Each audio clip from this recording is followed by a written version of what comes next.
have somebody in side control, like you've got your points of control that you're trying to keep them pinned, right? Trying to get that good real estate from their hip to their armpit or around their neck, okay?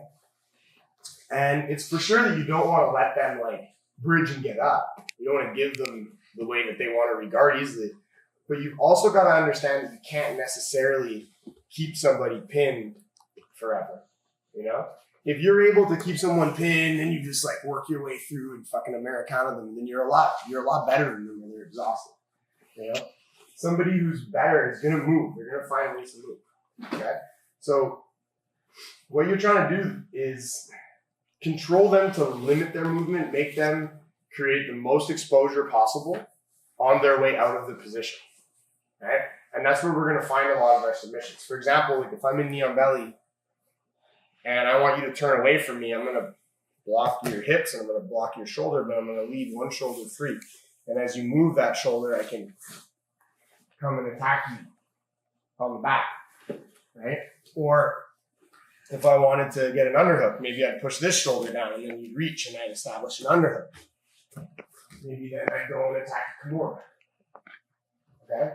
So when I get to side control, I'm looking to control the person unless they're willing to expose their back. So I'm not like if they bridge, I'm going to try to tripod, keep their hips flat, but I'm going to try to make them show me their back on their way out of the position. Okay? And I have two main ways that I do this. The first is if it's against an underhook. So we're going to go to the back this way, and we're going to go to the back this way. Okay? And the way that we're going to determine when we use each is how their arm is positioned to block us. Right? Whether it's a frame or it's an underhook. If it's an underhook, there's nothing blocking me from going around here, but there is something blocking me from going here, and the opposite is true of the frame. Right? It's not to say that I couldn't smash that frame and go around. It's just to say like what's more available right at the get-go. Okay? And when he comes up on an underhook, it's more available for me to go around him. So you can see how he comes right up to his elbow.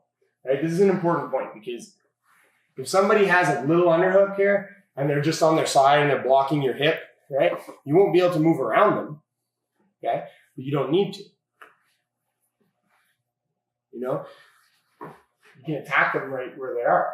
Because that bottom arm that's blocking your hip from traveling around them is also stopping them from getting up. Right? But when he pulls that elbow out, right? If I stay here and try to attack, he's going to come up and take me over. So, as somebody starts to come up, you don't just let them come up or else you won't have time to hit your transition. As they start to come up, you're going to smash their arm down. You see how I use my elbow to drop his elbow, and I'm going to push on his head. Okay? And now what I'm going to do is step over his back, okay, as far as I can. Now when I step over, I don't step over like this. I step over and I look north-south. Okay? And now from here, I can drop my knee to the ground, and all of my weight goes into my knee. My hands, okay, can do anything except go on the ground. I switch pretty smoothly, but for now, as long as you keep them on the person and not the ground, you're okay. If you put them on the ground, there's nothing on your opponent. They're going to move pretty easily. Okay? Now, it is a speed move too, but you'd rather keep them feeling like you're pivoting on them. You understand that? Okay. So we smash, we push, we step, drop to the knee, and we spin on the knee. All our weight goes on the knee. Now you see my leg doesn't drag around the back. It comes over in a circle.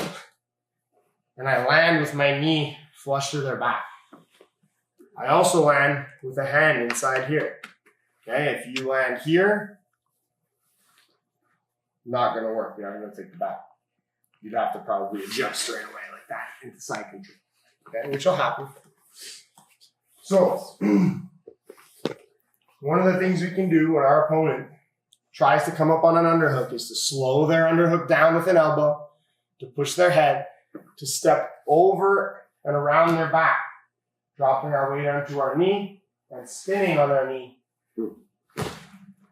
so that we land behind them with our knee flush to their back. Now I'm going to scissor my legs and turn my chest onto their back. Elbow going in front of their shoulder. And I can drag my knee behind their head, foot to their back. I can step over, heel to hip. And now I'm going to lift their head up.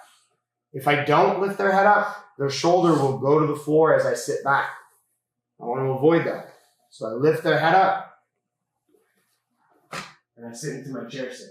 And you're in a great spot now to trap arms. Start working on the back. So, we're in side control. Which way do we go? His arm is going to dictate the direction. His arm comes up underneath my armpit. I smash it with my elbow. I push his head. I step over. Dropping to a knee, rotating on that knee. Big arc with my foot. Scissor, chest to back, elbow to shoulder.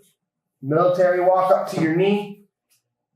Step over the hips. Lift the head off the floor and fall to your farm hip to secure the back.